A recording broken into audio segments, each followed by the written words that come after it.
que estará a cargo del doctor Cuauhtémoc Juan Humberto Lanz Mendoza, a quien le doy las más cordial de las bienvenidas. Muchas gracias.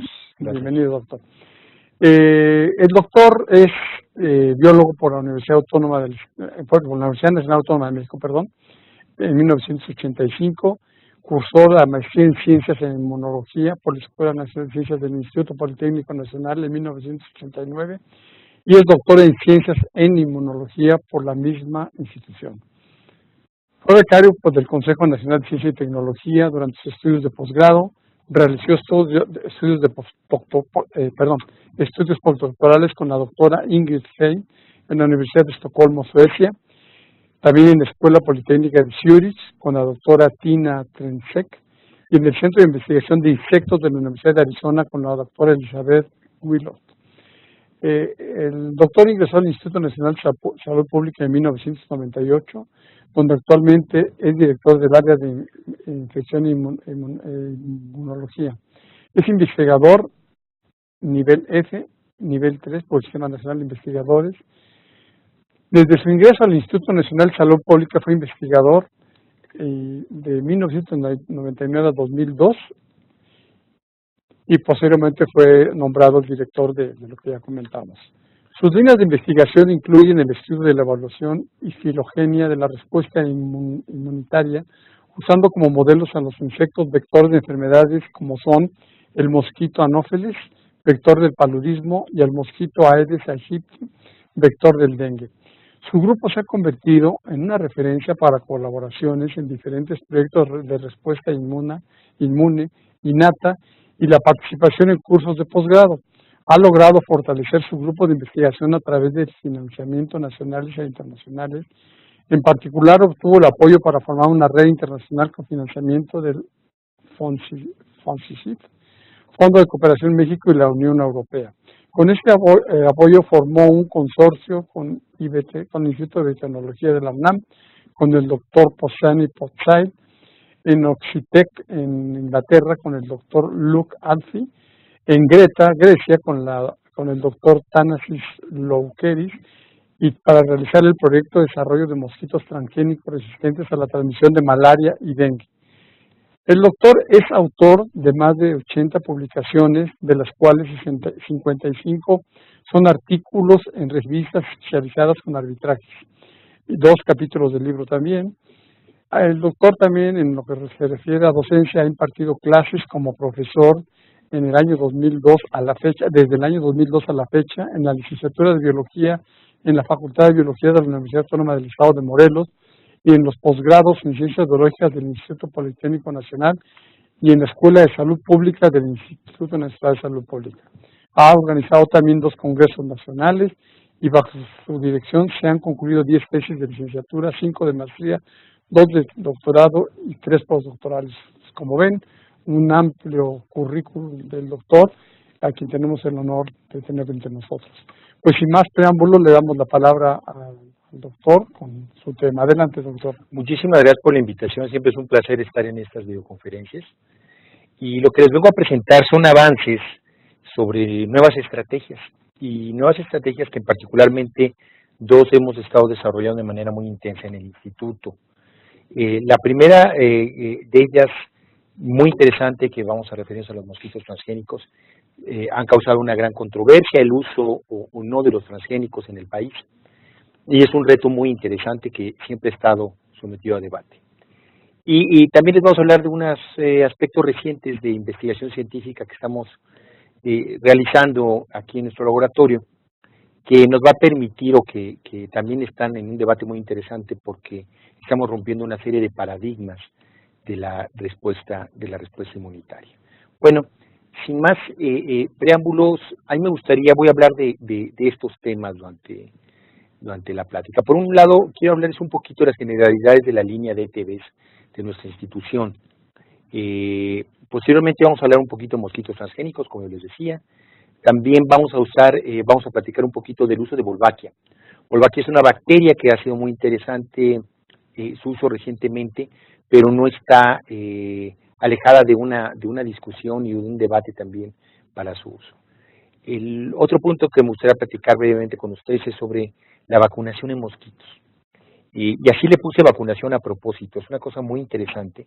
Algunos autores le llaman priming, pero lo que quiere decir esto es que un previo contacto de un vector, por ejemplo, en este caso mosquitos, con previo contacto con dengue o con malaria, se les puede ayudarles a prevenir o a bloquear la transmisión con otras infecciones, ¿no?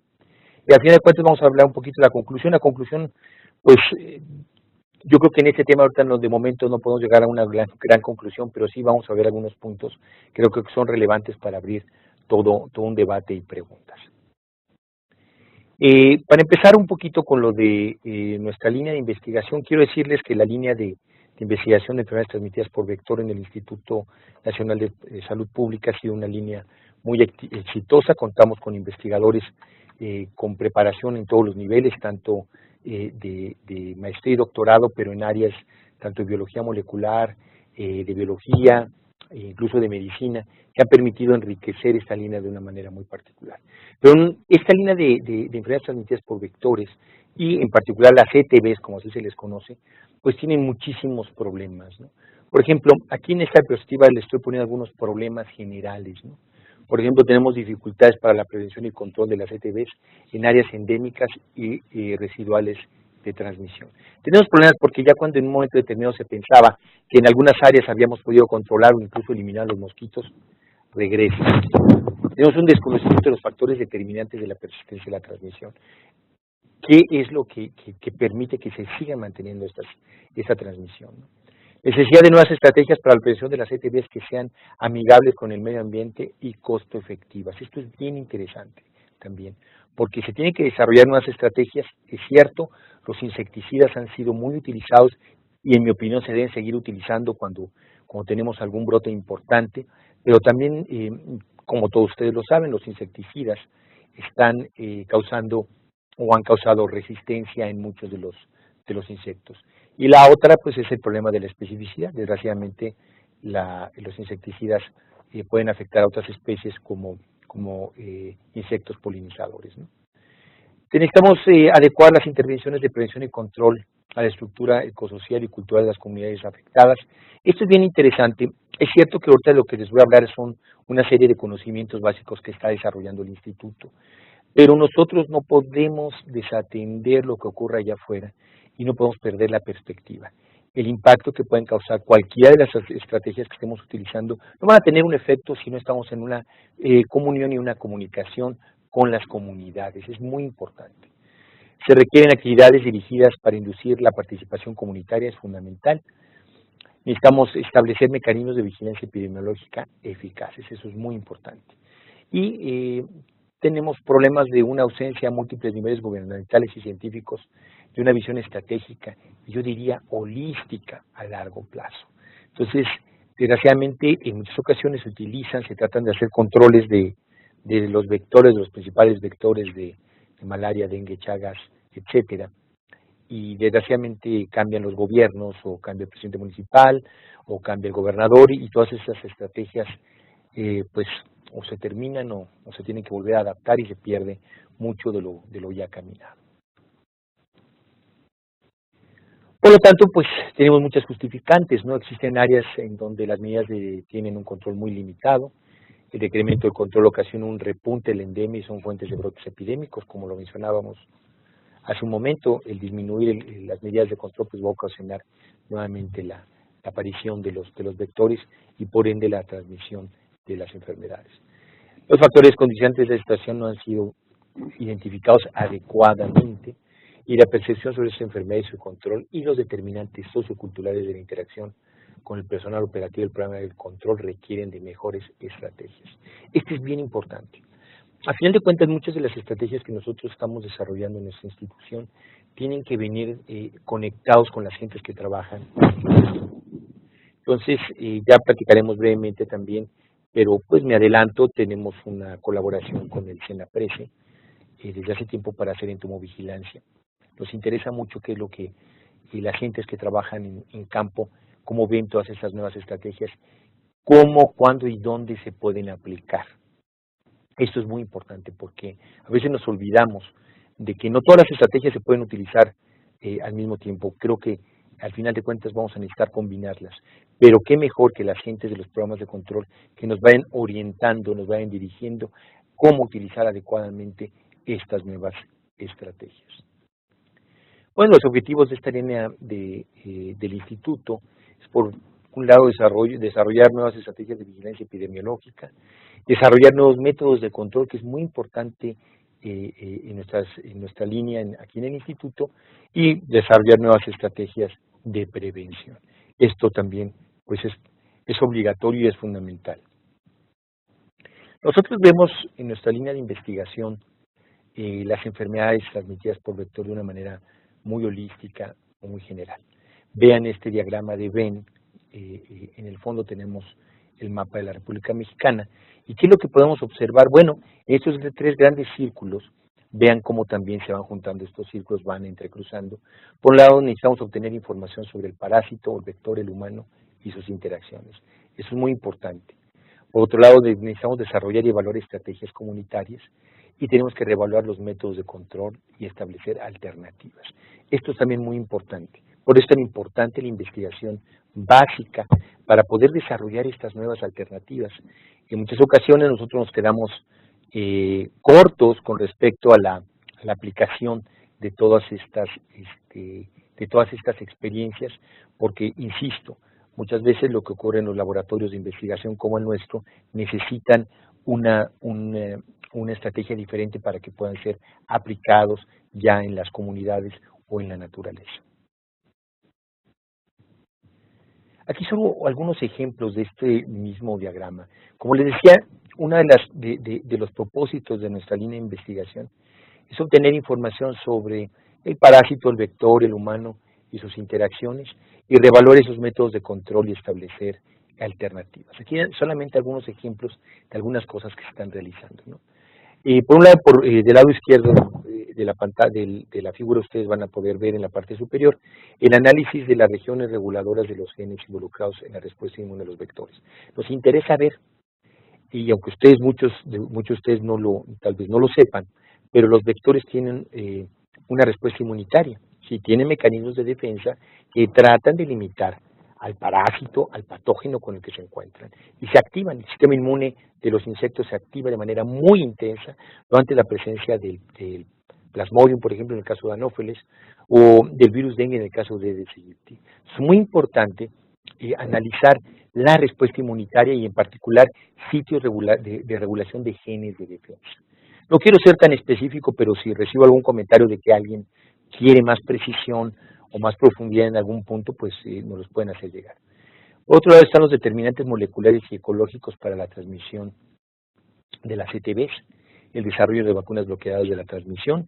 Es un tema también interesante que está desarrollando poco a poco en el centro. No podemos, en nuestro instituto, no podemos hablar desgraciadamente de todos los temas, así como la identificación de moléculas que permiten la transmisión de los parásitos en sus vectores.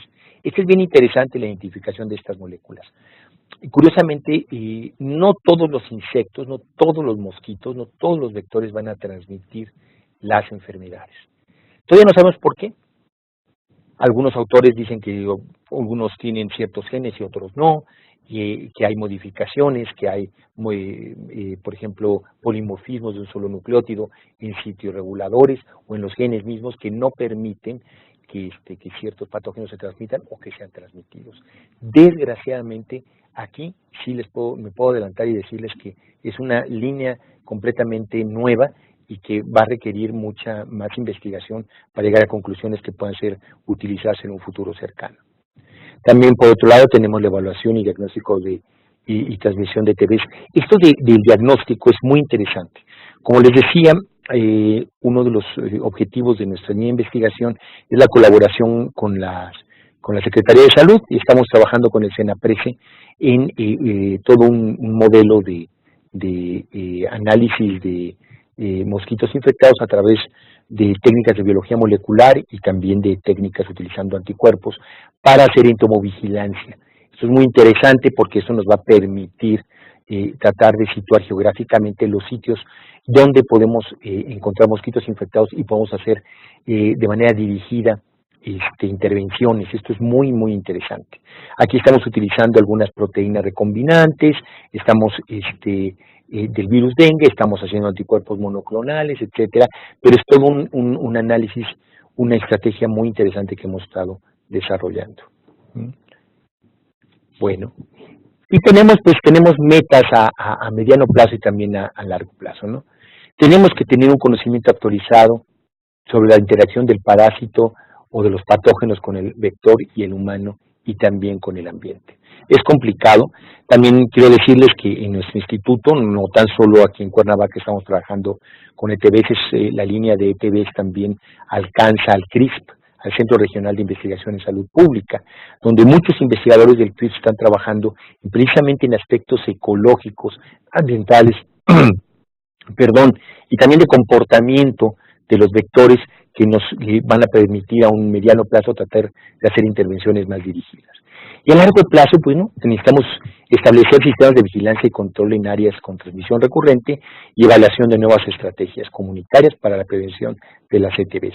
En otras palabras, a largo plazo lo que nosotros pretendemos es cristalizar toda esta investigación, todas estas observaciones, llevarlas lo más cercano a la realidad. Bueno, esta parte que yo les venía a presentar es brevemente lo que, en términos generales, lo que nos interesa.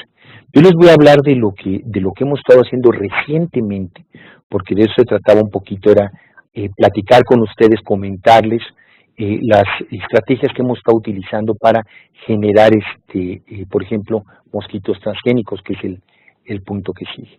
Aquí hay una gran controversia porque hay mucha gente que al oír la palabra transgénicos piensa mal y creen que los transgénicos transmiten enfermedades, etcétera, etcétera.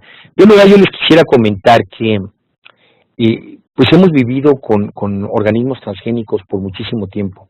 Ajá. Por ejemplo, tal vez muchos de ustedes no lo sepan, pero todos los días estamos comiendo pues prácticamente jitomates transgénicos. Ajá. También se encuentran muchísimas plantas transgénicas, el algodón, muchas playeras y camisas que estamos utilizando en este momento están hechas con algodón transgénico. Entonces, yo creo que ha habido una mala interpretación de lo que es un transgénico. ¿Y qué es un transgénico en realidad? Bueno, es un organismo al que se le va a incluir un gen que no se encuentra en su secuencia, en su genoma. ¿Ok? Entonces es muy importante valorarlo de esta manera. Tampoco crean ustedes que en un momento determinado un mosquito a que le ponemos un gen o se le quita un gen se vuelven monstruos. De ninguna manera. Simple y sencillamente, estos modelos son analizados y déjenme decirlos, nosotros desarrollamos mosquitos transgénicos, pero no los liberamos. ¿Por qué? Hasta que no tengamos todas los resultados también de impacto en el ambiente, nosotros no vamos a liberar ningún organismo. Pero otros países lo han hecho. Brasil ha liberado ya desde hace tiempo mosquitos transgénicos y no se ha observado, no han observado ningún problema particular. Mucha gente tenía miedo de que mosquitos transgénicos, y particularmente en Brasil, fueran a saltar de un lado para otro genes y que iban a acabar hasta en el humano. Se dieron cuenta que no es así, no ocurre de esta manera. Entonces es muy importante, paulatinamente, quitarnos la idea de que los transgénicos son malos. Pueden ser muy importantes y pueden ser una extraordinaria estrategia para la prevención y control, pero tenemos que irnos haciendo esto de manera pues cuidadosa y con ciertos detalles para precisamente ir caminando sobre conocimiento científico y también darle información adecuada a la población. Bueno, desarrollo de mosquitos transgénicos, ustedes pueden ver ahí los nombres de algunos de los participantes. Se encuentra particularmente el doctor Ildefonso Fernández Salas, que actualmente es director del CRISP.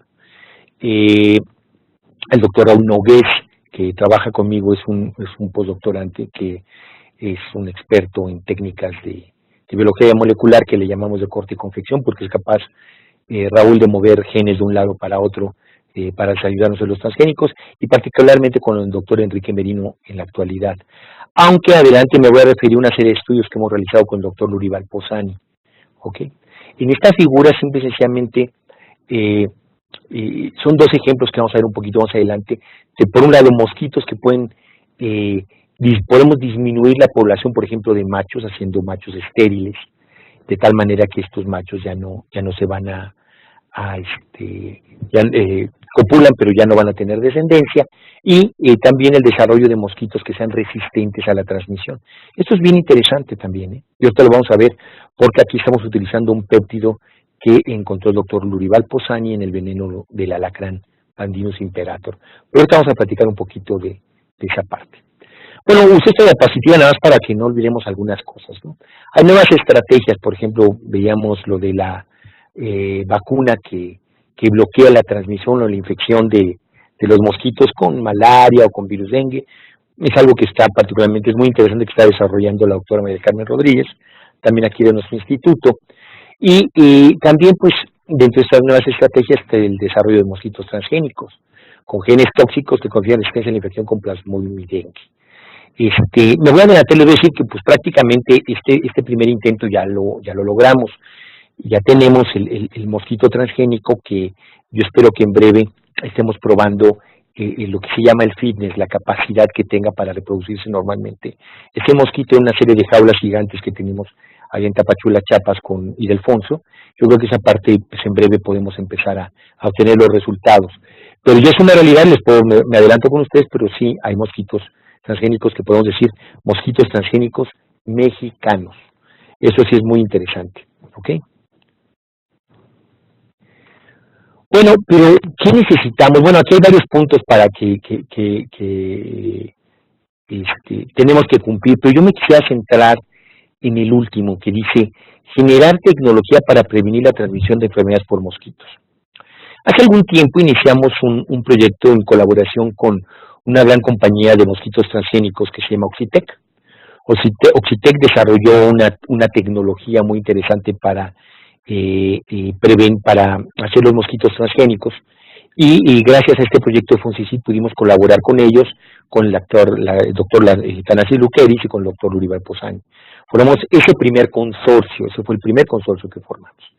Sin embargo, también tengo que decirles que, desgraciadamente, la tecnología de Oxitec es una tecnología compleja y cara, que cuando ya tratamos de llevarla a la realidad aquí en nuestro país nos dimos cuenta que, por desgracia, esta compañía lo que pretendía cambió de director de investigación, ya no está el doctor Lucalfi, y desgraciadamente se centró más esa compañía en los beneficios económicos, de tal manera que convirtió el proyecto de transgénicos en un proyecto inviable en el sentido financiero.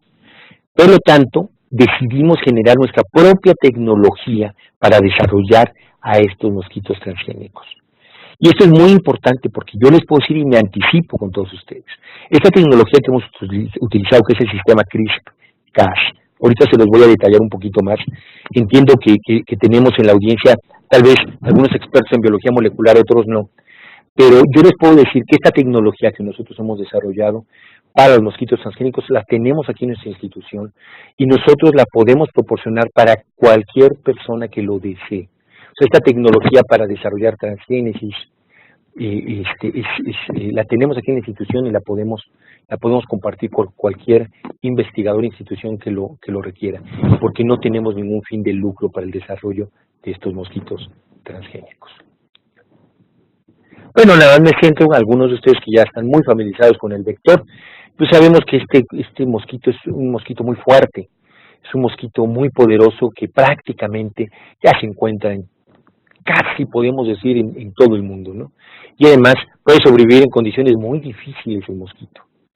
Tanto es así que realmente es un mosco que además, pues particularmente yo tengo una gran admiración por este mosquito, por el mosquito de Aegypti, porque no tan solo su fortaleza, sino su enorme capacidad para adaptarse a condiciones cambiantes del ambiente.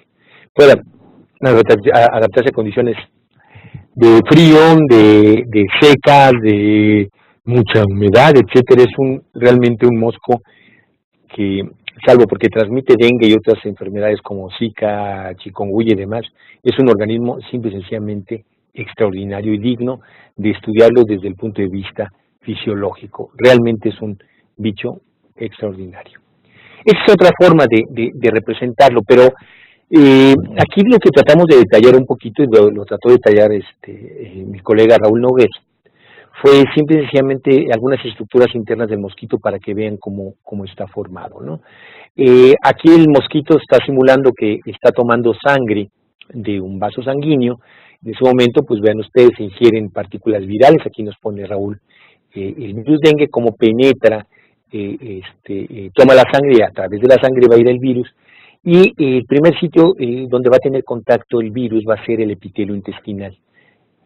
En el momento que el epitelio intestinal detecta la presencia del virus, se activan los mecanismos de respuesta inmunitaria del vector.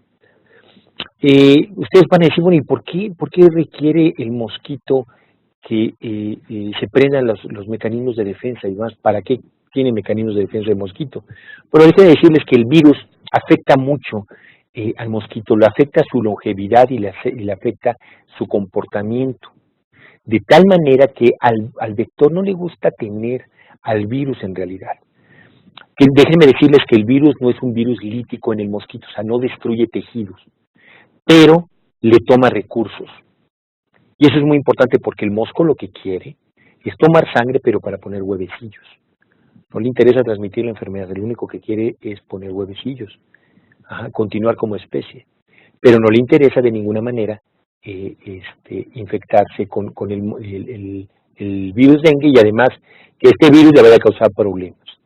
Entonces el epitelio intestinal inmediatamente se prenden los mecanismos de defensa en el epitelio intestinal y en otros tejidos del mosquito que no me voy a referir, pero lo que les puedo decir por las experiencias e investigación de nuestro grupo es que la respuesta inmunitaria del mosquito Aedes aegypti es simple y sencillamente extraordinaria. Bueno, aquí sí, otra forma de verlo es, vean ustedes cómo está el epitelio intestinal. ¿Y por qué hacemos tanta referencia al epitelio intestinal? Bueno, y aquí también ya se representa de manera más clara en el dibujito del lado izquierdo. Abajo van a ver ustedes la glándula salival. En primer lugar, como les decía, el epitelio intestinal es un punto clave para que se transmita el virus dengue y otros arbovirus como puede ser Zika, como puede ser chikungunya, fiebre amarilla. El epitelio intestinal es fundamental. Y después, obviamente, aunque haya replicación del virus en el epitelio intestinal, el virus tiene que llegar a la glándula salival. Por lo tanto, tenemos esos dos blancos para generar, por ejemplo, un mosquito transgénico. Necesitamos bloquear la replicación del virus, por un lado, en el epitelio intestinal y por otro lado, en la glándula salival. Es fundamental esto, porque con eso, si nosotros interrumpimos la transmisión o la llegada de partículas virales a la glándula salival, simple y sencillamente no va a haber transmisión de los patógenos. Aquí, simple y sencillamente, es un ejemplo muy general del sistema CRISPR-Cas. ¿Qué es el sistema CRISPR-Cas? El sistema CRISPR-Cas fue descubierto, curiosamente, en bacterias. Y las bacterias también, aunque ustedes tal vez lo recuerden de sus estudios básicos en la escuela, es que en la universidad, es que recuerden que muchas bacterias son infectadas por, ¿cómo se llama? Por bacteriófagos. Estos bacteriófagos afectan, inyectan su material genético dentro de la bacteria y después la bacteria es lisada. Vean ustedes cómo nos ponen a una bacteria ya lisada al final del dibujito en blanco y negro que se encuentra del lado izquierdo. Entonces, las bacterias pueden sufrir el ataque de estos bacteriófagos. El bacteriófago va a inyectar su material genético, el material genético se va a replicar, se van a construir más fagos y estos fagos van a reventar y van a destruir a esta bacteria. Sin embargo, desde hace tiempo se observó que había bacterias que eran resistentes. Y esta resistencia está basada en un sistema que se conoce como CRISPR-Cas. Es más, quisiera yo comentarles que es muy probable que a este grupo de investigadores que encontraron todo este sistema arcaico, filogenéticamente, evolutivamente extraordinario también, muy antiguo en la evolución, probablemente les den el premio Nobel. Es un sistema extraordinario. Y es un sistema de defensa muy, muy importante que tienen las bacterias. Cuando el material genético entra, las bacterias producen una enzima que se llama Cas, es una endonucleasa. ¿Qué quiere decir endonucleasa? Pues va a cortar el material genético, el DNA, en pedacitos. Estos pedacitos de DNA se van a incorporar en el sistema CRISP. Y en el sistema CRISP se van a guardar.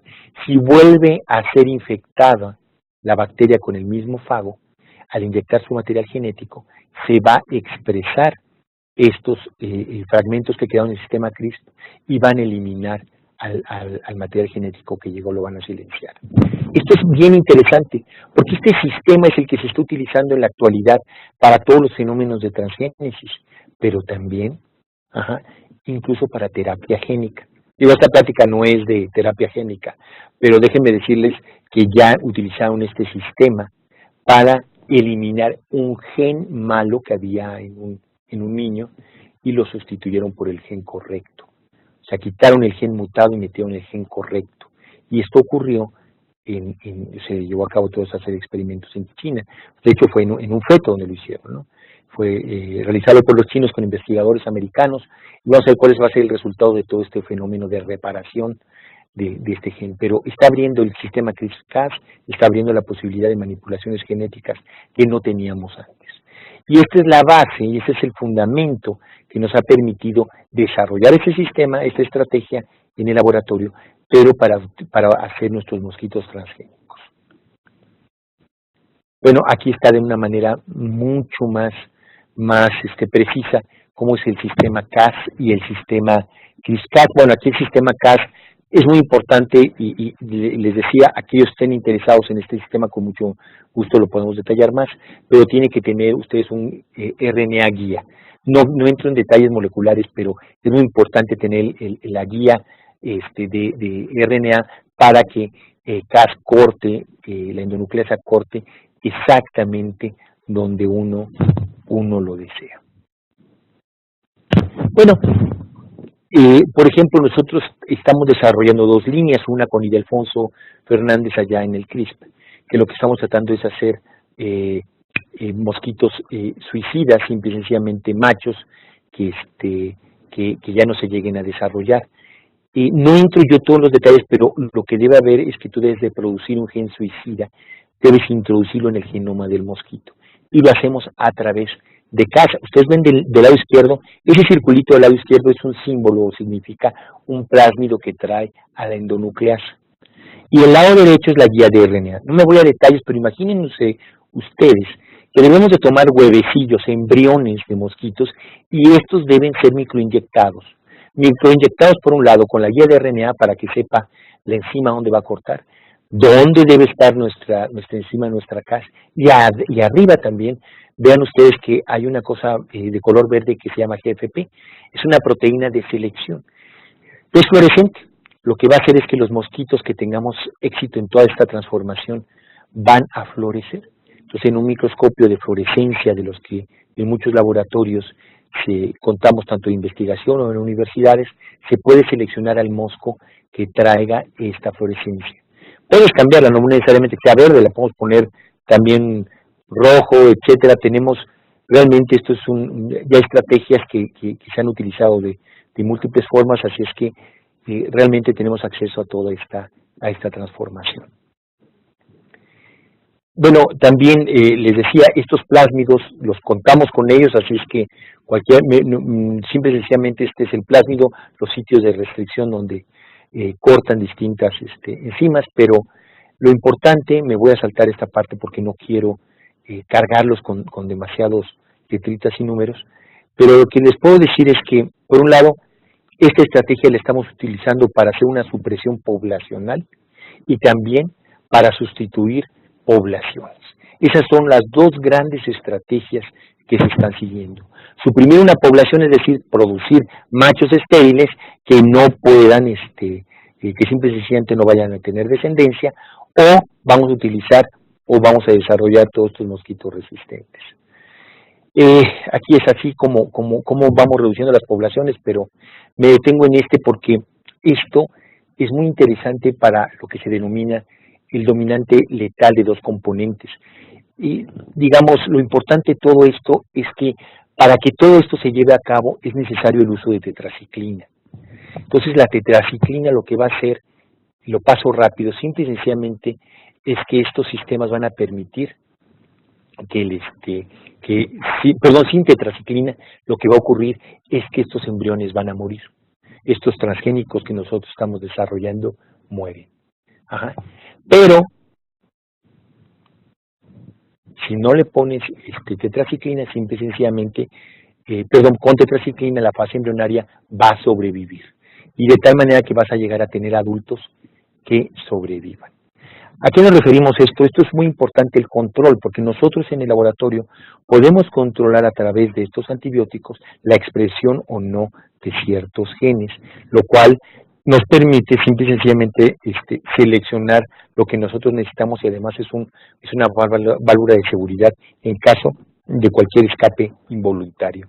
Déjenme decirles que aquí en el Instituto Nacional de Salud Pública contamos con insectario de alta seguridad, que con muy pocas posibilidades como para que tengamos algún escape incluso involuntario.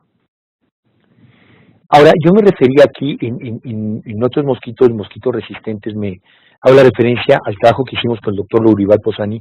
Me voy a tomar un minuto de respiro aquí. Es que en el caso del mosquito transgénico resistente, lo que hemos hecho con el doctor Posani es que él encontró en el veneno del alacrán Pandinus imperator, encontró una molécula, un péptido que se llama escorpina. Él se acercó a nosotros hace algunos años y nos dijo que no sabía para qué servía este péptido, que él bautizó como escorpina, pero no sabía su función. Hago la historia un poquito más breve, pero lo que les puedo decir es que encontramos que ese péptido pequeñito era capaz de bloquear el desarrollo de Plasmodium y también bloqueaba la replicación del virus dengue in vitro. Esto fue fantástico porque una misma molécula tenía las dos funciones. Entonces fue la molécula que seleccionamos, hicimos un análisis muy largo de muchas otras péptidos, pero este fue el péptido que realmente es el que utilizamos, seleccionamos para nuestros mosquitos transgénicos. Entonces, gracias al sistema, a este sistema, ahora fuimos capaces de desarrollar estos mosquitos transgénicos. Aquí está nuevamente nuestra construcción, no me voy a un detalle muy grande de cómo lo hacemos, pero vean ustedes que tenemos por un lado el gen efector, que está la escorpina en el centro, ven donde dice efector, y después tenemos otro corchete donde dice marcador genético. Nuestro marcador genético es la GFP, lo cual nos permite seleccionar a los mosquitos que estén expresando esta escorpina. Lo estamos viendo a través de la fluorescencia de esta proteína. Y una cosa muy importante, ¿cómo le hacemos para que se exprese donde uno quiere? Ahorita nuestros primeros mosquitos los hemos hecho para que lo expresen esta molécula en el intestino. Nosotros ya habíamos demostrado que precisamente las fases sexuales del parásito, del ciclo del parásito de la malaria en el mosquito, que ahí ocurre la fase sexual, eran sensibles a esta molécula en el intestino. Por lo tanto, decidimos expresarlo en el intestino. ¿Cómo lo es para que se exprese en el intestino? Utilizamos lo que se llaman promotores, es decir, secuencias de DNA que van a permitir que se exprese el gen de interés. En este caso estamos usando carboxipeptidasa. Esta es una lista, no es una lista exhaustiva, pero van a encontrar ustedes distintos promotores que pueden ser utilizados. Vean ustedes que también de manera muy interesante tenemos otro para glándulas salivales. Ajá. Entonces, creo que esto abre la posibilidad para poder dirigir la expresión de los genes que a nosotros nos interesan. ¿Ok? Bueno. Entonces, bueno, son las tres construcciones, la forma en que llegamos a tener nuestra construcción final. Ajá. Vean ustedes también, bueno, tenemos sitios reguladores para la expresión de todo esto, no me voy a detener más. Y así terminó a final de cuentas nuestra construcción, en la cual ya tenemos nuestro efector y también nuestro gen de selección. Ajá, tenemos los padres, se microinyectaron los embriones para hacer las primeras pruebas, y vean ustedes, del lado izquierdo ya tenemos el mosquito que está floreciendo, expresando la escorpina, ajá, y del lado derecho es el mosquito que no, y nuestro mosquito testigo, el cual no tiene la construcción, tiene todo, pero no está expresando la la escorpina, no tiene la escorpina. Entonces, estos mosquitos ya los tenemos, ya los estamos desarrollando y se producen aquí en el laboratorio. Estamos checando la estabilidad de nuestros mosquitos para ya poder hacer las pruebas en campo y de resistencia, y por otro lado, probar una cosa muy interesante, si este mosquito es capaz de ser resistente a la transmisión de los 4 serotipos del virus dengue. Por suerte, aquí en el laboratorio contamos con los 4 serotipos, y lo que podemos ver y tratar de analizar es si existe esta capacidad, si este mosquito es capaz de bloquear los 4 serotipos. Nos han preguntado si este mosquito sería capaz de bloquear la transmisión de Zika, y como Zika y dengue son cercanos, queremos hacer la prueba. Vamos a probar si existe esa posibilidad. Y también nos han preguntado sobre Chick. No estoy seguro si sobre chikungunya vaya a funcionar, pero igual podemos probar. Claro, el Chick es un alfavirus, entonces tendríamos que ver, es mucho más alejado de la relación que tienen Zika y dengue, por ejemplo. Bueno, esta es la expresión por Western blot, simplemente diciendo los mosquitos para asegurarnos, pues están expresando la escorpina, que pesa aproximadamente 8 kilodaltones. Pero bueno, ese es sencillamente un control que utilizamos y esta es la forma final que quedó. En esta parte, podemos decir que ya desarrollamos las herramientas para la generación de mosquitos transgénicos. Esto es muy importante para nosotros. ¿Por qué? Porque ya tenemos nuestra propia tecnología y no necesitamos de otras compañías, de inversión de compañías privadas para realizar esto. Claro, necesitamos todavía establecer las condiciones más adecuadas de la transformación y tener nuestras propias líneas listas. Y yo creo que aquí estamos en la posición de hacer ya pruebas de campo, y también pues estamos interesados, si todo sale bien, el siguiente año, en 2019, estar haciendo las primeras pruebas ya con la liberación controlada, y siempre bajo la coordinación de todos esos esfuerzos con Cibiogen, que es la Comisión Interinstitucional de Organismos Genéticamente Modificados, a la cual nosotros también pertenecemos, para hacer todo esta investigación en coordinación con ellos. Y como es muy importante el punto 4, porque pues es posible transferir esta tecnología al sector salud. Entonces, estamos en esa posición de que podemos trabajar en conjunto con el sector salud. Bueno, ¿qué hay sobre el uso de Volvaquia? Nosotros no hemos estado usando Volvaquia. Hay muchas gentes que lo han estado utilizando con éxito, sobre todo en pruebas de laboratorio, pero nosotros tenemos nuestras dudas sobre el uso de esta bacteria. Lo que sabemos es que Volvaquia, además por generalidades, algunos de ustedes que no estén familiarizados con esta bacteria, es una bacteria que es muy cercana al grupo de las bacterias gram negativas, está relacionadas a la mitocondria. Ajá. Es una bacteria endosimbiótica obligada, particularmente en artrópodos y nemátodos. Y se encuentra en tejidos reproductivos y se transmite verticalmente. Entonces, muy importante esta bacteria. ¿Por qué? Porque hace algunos años encontró un grupo australiano que esta bacteria era capaz de bloquear de alguna manera la transmisión de enfermedades como dengue o malaria, al menos en laboratorio. Fue lo primero que demostraron, que esta bacteria era capaz no tan solo ahorita vamos a ver que puede disminuir poblaciones también de mosquitos, pero que interrumpía de alguna manera, no directa, pero sí de manera indirecta, las infecciones y la transmisión particularmente de dengue. Entonces, esta bacteria Volvaquia ha sido muy utilizada. También hay muchos grupos en México que han volteado a ver esta bacteria, pero pues siempre mi recomendación es trabajarla con mucho cuidado, porque ahorita van a ver que hay algunos ejemplos que no necesariamente Volvaquia es una panacea, ¿no? Bueno, tiene muchísimas cosas útiles, ¿no? Ya se tiene el genoma secuenciado, tiene problemas, no es tan fácil de cultivar, o de momento pues podemos decir no se puede cultivar. No hay herramientas genéticas fáciles para su manipulación, pero de alguna manera puede ser utilizada y podemos infectar distintos insectos, pero hay algunos que son refractarios totalmente a la infección por esta bacteria. Por suerte ese aegypti se ha logrado en laboratorio poco a poco de un mosquito que era resistente a la infección con Wolbachia, pero ya se logró infectar con la bacteria. Aquí sencillamente pues, nada más representar que igual que las mitocondrias que vienen del lado materno, pues también las Wolbachias se heredan, ¿no? Una herencia citoplásmica o materna.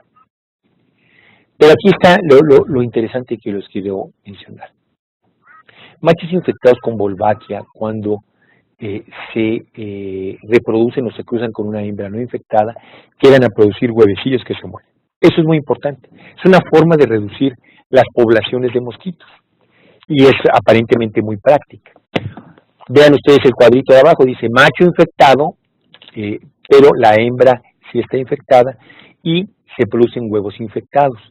Pero ¿por qué es importante el huevo infectado? Porque obviamente estos huevos infectados pues se pueden producir machos que nos van a llevar a la suposición de arriba, donde ese macho infectado se va a reproducir o se va a copular con una hembra no infectada y van a producir huevecillos que mueren. Entonces esta forma de ver el uso de Wolbachia ha sido muy interesante y muy práctica, porque entonces podríamos llevarla a aspectos prácticos y de uso masivo a Wolbachia.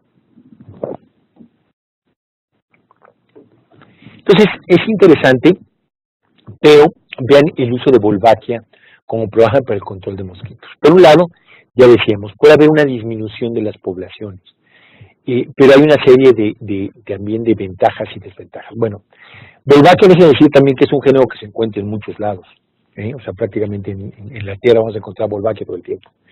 Pero no todas son las Wolbachias, y eso es importante. Hay que buscar la Wolbachia correspondiente y las Wolbachias que cumplan estas funciones de incompatibilidad en nuestras especies de mosquitos. Y vean ustedes qué pasa cuando un macho y un macho infectado se cruza con una hembra no infectada. Bueno, pues simple y sencillamente producen huevos que pueden disminuir la población, o se pueden transmitir estas Wolbachias a través de la población, y tú lo que vas a lograr es que indirectamente ya no se replique, por ejemplo, el virus dengue, Zika u otras enfermedades. El problema, aquí ha habido dos problemas que ha habido con Wolbachia muy interesantes. En primer lugar, poco sabemos sobre cuál es el efecto que tiene Wolbachia, cómo interrumpe la Wolbachia las infecciones. Aparentemente, cuando los mosquitos se infectan con Wolbachia, empiezan a producir mucho óxido nítrico. Para aquellos que tampoco están familiarizados con esta molécula, el óxido nítrico es muy importante para bloquear la replicación de virus. Particularmente el virus dengue se ve afectado por la presencia del óxido nítrico. Entonces, algunos autores han considerado que es a través del óxido nítrico y otras especies reactivas de oxígeno que es como puede estar actuando la Wolbachia. Sin embargo, hay casos y ya hay reportes donde las Wolbachias te pueden volver, en vez de resistente, te pueden volver susceptible a los mosquitos. Entonces ha habido casos particularmente en anofelinos, donde en mosquitos anófeles, donde los mosquitos infectados con Wolbachia se vuelven más susceptibles, por ejemplo, a Plasmodium, en algunas cepas y especies de mosquitos. Y por otro lado, también se ha visto que hay mosquitos que pueden volverse susceptibles, pero a otros virus. O sea, imagínense que nosotros desarrollamos un mosquito o utilizamos la Wolbachia para bloquear dengue, pero se nos vuelve susceptible a Zika o a Chico, lo que sea. De tal manera que, digamos, lo dejo como una pregunta, como parte de todo este debate y de todo este asunto, es que yo creo que la Wolbachia puede ser utilizada, pero necesitamos hacer muchos estudios previos, tenemos que tener mucho cuidado con el impacto ambiental y el impacto que puede tener en la transmisión de otras enfermedades. Entonces, no niego la utilidad, y digo, en Australia se ha estado utilizando, en otras partes del mundo ya se ha liberado Wolbachia, pero yo creo que nosotros tenemos que actuar con un poquito más de precaución, ser mucho más cuidadosos antes de tomar la decisión de hacer liberación masiva en distintos espacios con Wolbachia, antes de que podamos utilizarlo. Yo creo que es una herramienta que también va a ser muy útil en un futuro cercano, pero insisto, tenemos que hacer más estudios para poner en la balanza ventajas y desventajas. Y sobre todo, pues incluso la producción masiva de estas bacterias no creo que va a ser nada trivial ni nada fácil.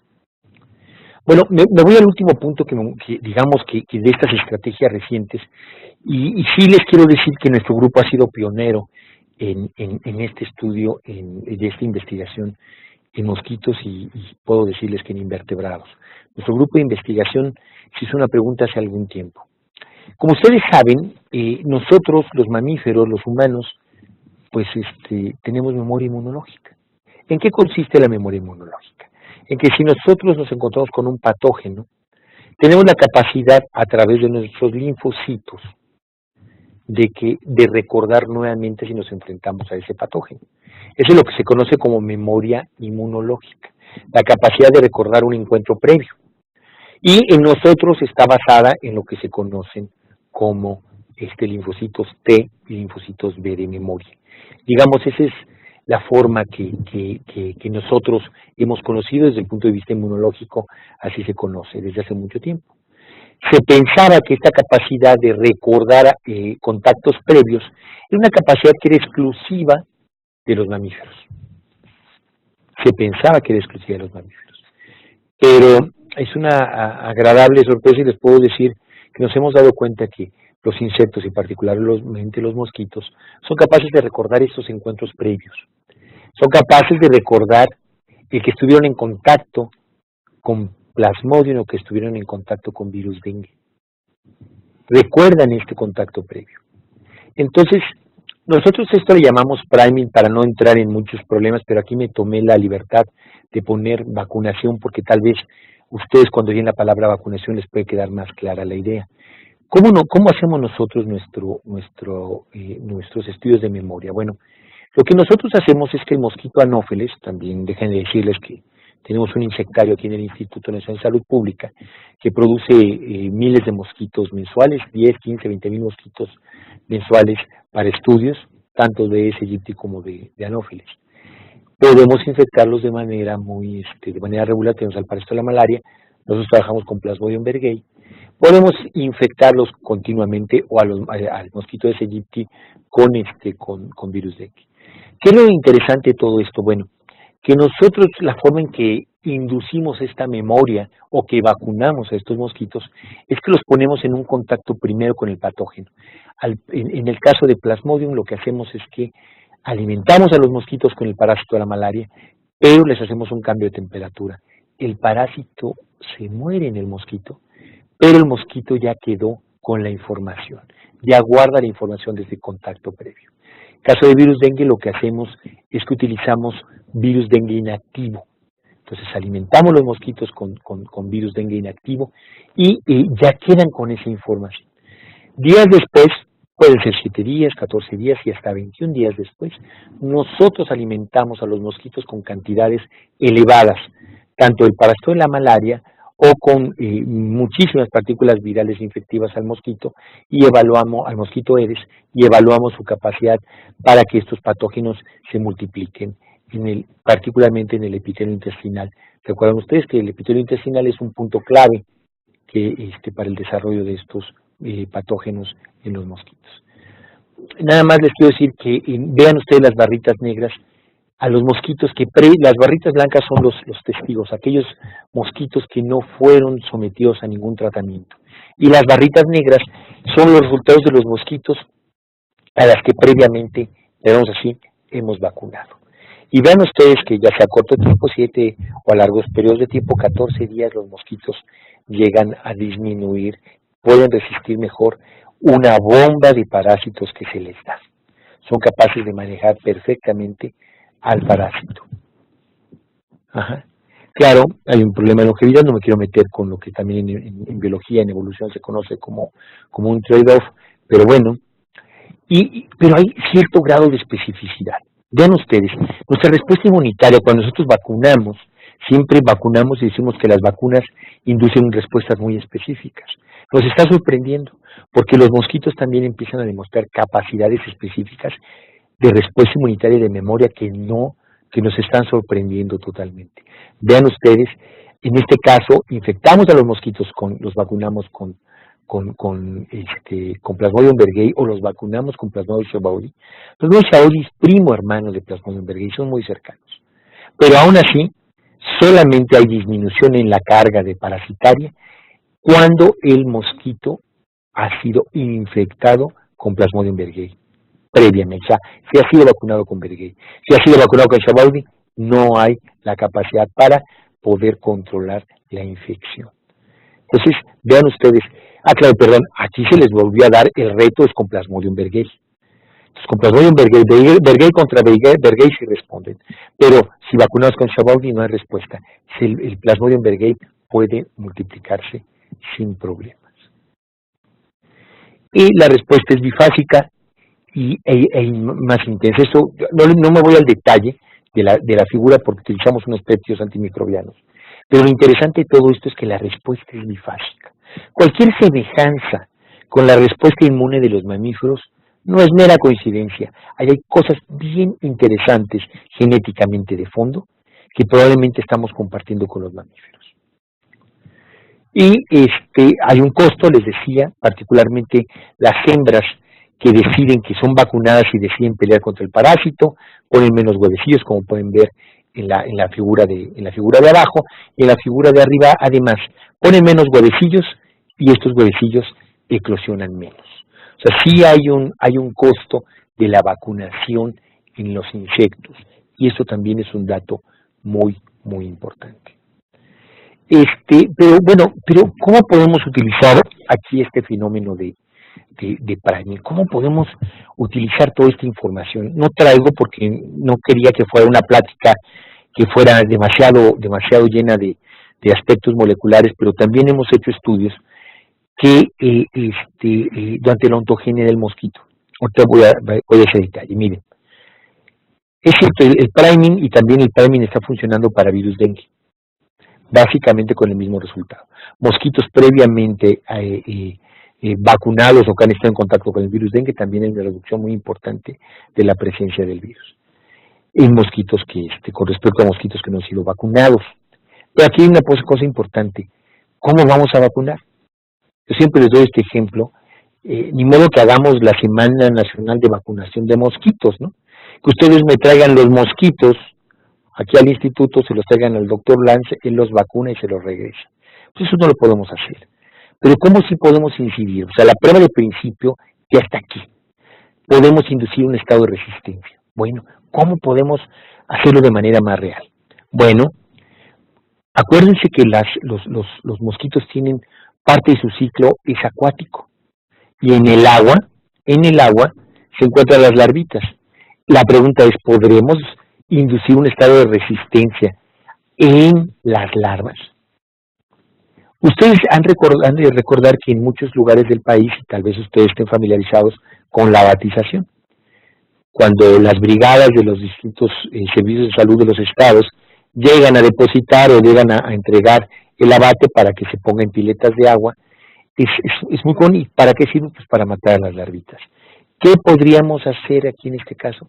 Bueno, curiosamente ya lo demostramos en laboratorio, al menos ya en laboratorio, que podemos inducir el estado de resistencia, es decir, podemos vacunar desde el estado larval y cuando los mosquitos son adultos, son resistentes a la infección con virus dengue. Esto es bien importante porque entonces podemos inducir el estado de resistencia desde la ontogenia. Y hay otra cosa todavía más relevante. Las hijas que vienen de madres que han sido vacunadas también son resistentes a la infección.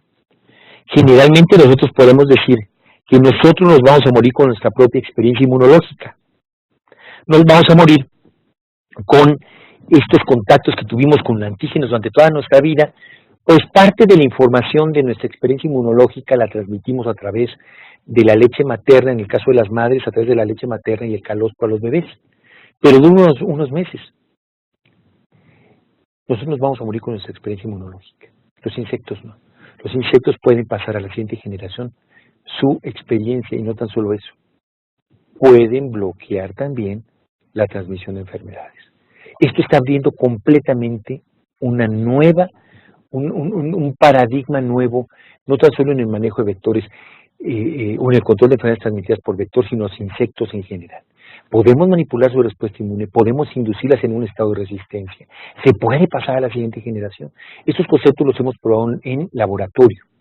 Lo siguiente es probarlos en campo y demostrar que todo esto puede tener un impacto en la transmisión allá afuera en la naturaleza.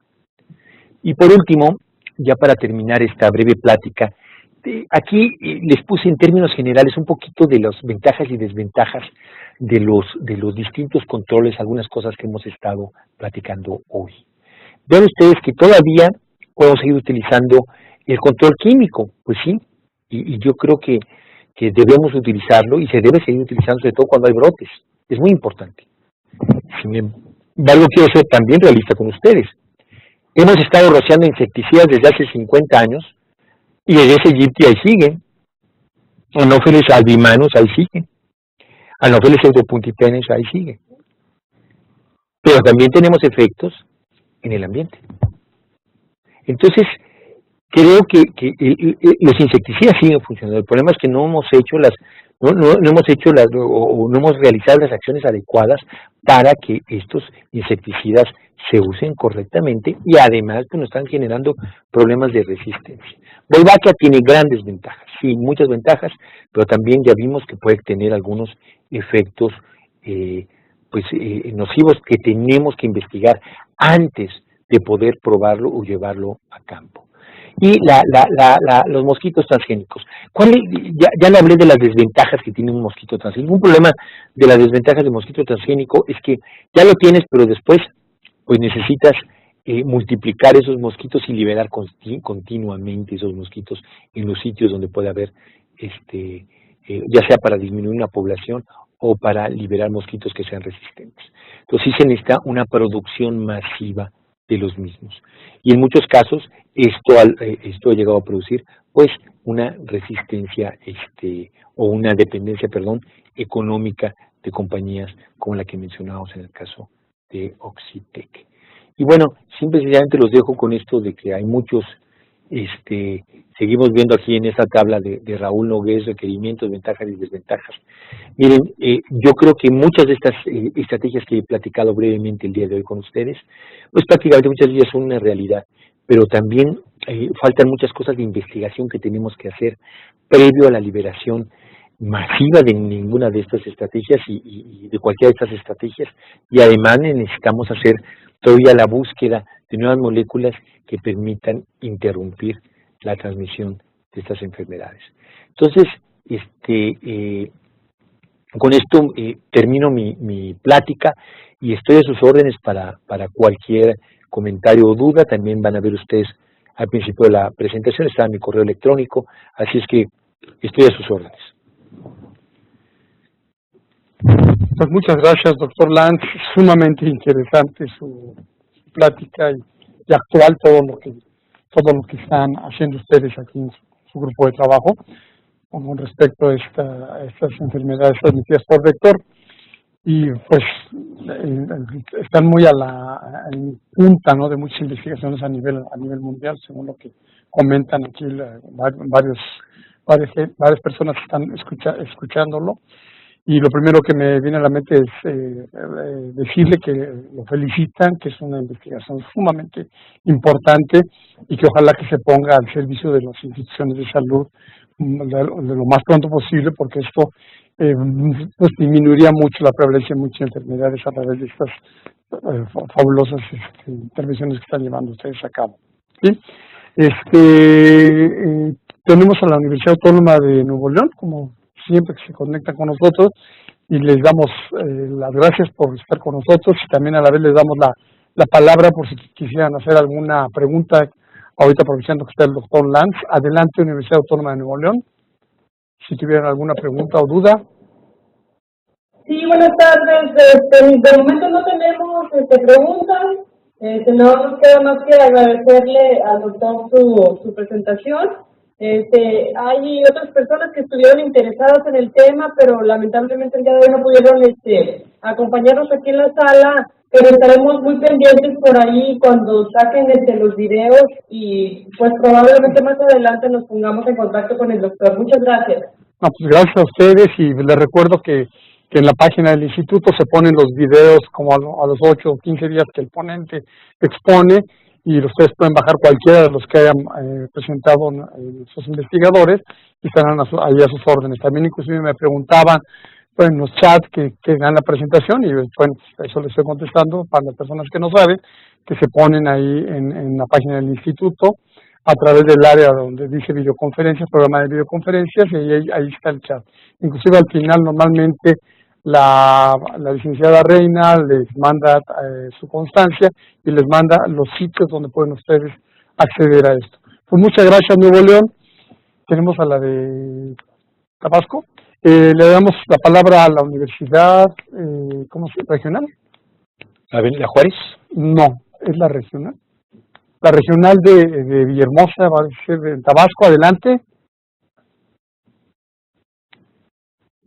Mis paisanos, pues yo soy tabasqueño. Ah, tú eres tabasqueño. Yo soy tabasqueño.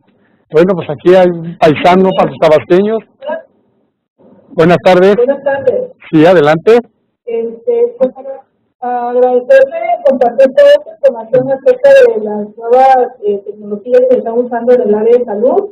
Y pues bueno, somos estudiantes de la carrera en salud intercultural y muchas gracias, la verdad, no tenemos ninguna duda. Muchas gracias. Bueno, pues estoy a sus órdenes para cualquier cosa que se les ofrezca, más si somos paisanos, ¿eh? Muy bien. Muchas gracias. Pues muchas gracias, Tabasco. Adelante, lo esperamos para la próxima. Y ahora iríamos a las preguntas que se hacen a través de Webex. Te comento, doctor, que tenemos, bueno, ahorita ya bajaron, pero eran casi 700 personas conectadas. Estaban escuchando. Y de ellos hay algunos que están conectados en una sala, como esta. O sea que si multiplicamos eso, llega un momento que ya se satura y ya no pueden entrar más.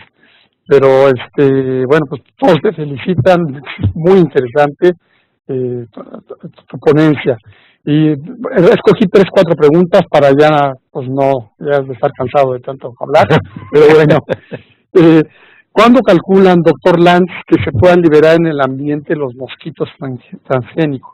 Nuestro cálculo, si todo va bien y seguimos recibiendo los apoyos financieros que nos hacen falta, porque también esto también tengo que decirlo y confesarlo, pues dependemos de los financiamientos, ¿no? Si todo va bien, deberíamos estar haciendo las primeras pruebas de campo en el 2019.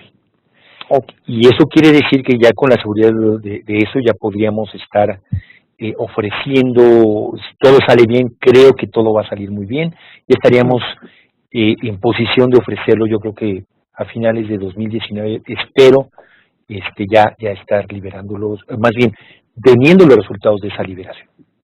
Muchas gracias, doctor. Bueno, aquí hay unas personas que muchas felicidades, muy interesante. Esta es salud pública lo que están haciendo ustedes. Dicen, esta es intervención de salud pública que traen como beneficio disminuir enfermedades en la población y esto realmente no tiene nombre y es una satisfacción muy grande para ustedes. Y hacen una pregunta a ellos mismos. Una vez concluidas todas las fases de investigación, ¿podría esperarse que haya un control de algunas enfermedades transmitidas por el vector? Sí, bueno, eso es lo que esperamos. O sea, como yo les mencionaba, esta tecnología, primero la de los transgénicos, la vamos a ofrecer. O sea, no es negocio, esto no nos interesa como un negocio. Claro, para desarrollarlo y llevarlo a todas las comunidades y a todos los sitios, pues se necesita dinero, eso es inevitable. Pero la tecnología que estamos desarrollando no la hacemos por negocio, se la vamos a dejar a quien la necesite. Número 1. Número 2, yo espero que la combinación de estas estrategias, lo que yo he llamado vacunación de los mosquitos, con la transgénesis e incluso probablemente Wolbachia, nos permita tener un listado. ¿Qué es lo que yo espero en un futuro cercano o cómo me gustaría que fuera en un futuro cercano? A mí me gustaría que tuviéramos nosotros una lista de posibilidades, que dependiendo de la situación epidemiológica se tome una decisión. Que diga, ¿sabes qué? Va a venir la época de lluvia en determinada región. Van a empezar a subir los vectores. ¿Qué hacemos? Bueno, pues vamos a hacer una intervención porque sabemos que en determinados lugares siempre ocurren brotes. Bueno, pues vamos ya sea a liberar mosquitos ahí o vamos a utilizar el priming o la vacunación o vamos a ver si se libera y en un momento determinado vuelva aquí. Es decir, yo lo que espero es que en un tiempo, en un futuro cercano, podamos tener esta lista y que dependiendo de las necesidades y también de las situaciones económicas de cada región, se tomen las decisiones más pertinentes. Claro, y eso no puedo decir que no, combinado muy probablemente con el uso racional, adecuado y dirigido de los insecticidas. Okay, muchas gracias, doctor.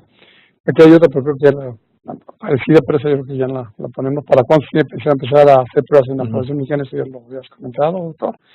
Y una última pregunta, ¿qué piensas de la liberación, o que expliques un poquito más de los mosquitos que liberaron híbridos en Tapachula? Bueno, en Tapachula más bien salió una noticia muy buena porque ese es otro proyecto que tiene Ildefonso, son mosquitos irradiados. Son mosquitos irradiados, o sea, son mosquitos estériles. Entonces se hizo una liberación simbólica de los mosquitos que se habían sido irradiados. Es un proyecto, pero tiene sus complicaciones también el mosquito irradiado. Pues obviamente, irradiar mosquitos, pues tienes que tener un sitio donde puedas irradiar los mosquitos. Entonces necesitas una fuente de cobalto que no es nada barata y además tienes que tener una producción impresionante de mosquitos también para hacer los mosquitos estériles. Pero es otra posibilidad que también Ildefonso ha estado explorando. Se ha probado, ha funcionado muy bien con la mosquita del Mediterráneo, ha funcionado bien. Con los moscos tendremos que probar cuál puede ser su efecto. También en fechas recientes ha habido algunas, ya la compañía Oxitec está, no sé, ha convencido a distintas gentes de los gobiernos de los estados para probablemente ya empezaron a hacer unas pruebas de liberación de mosquitos transgénicos en algunos estados de Oxitec. ¿Qué desventaja veo yo?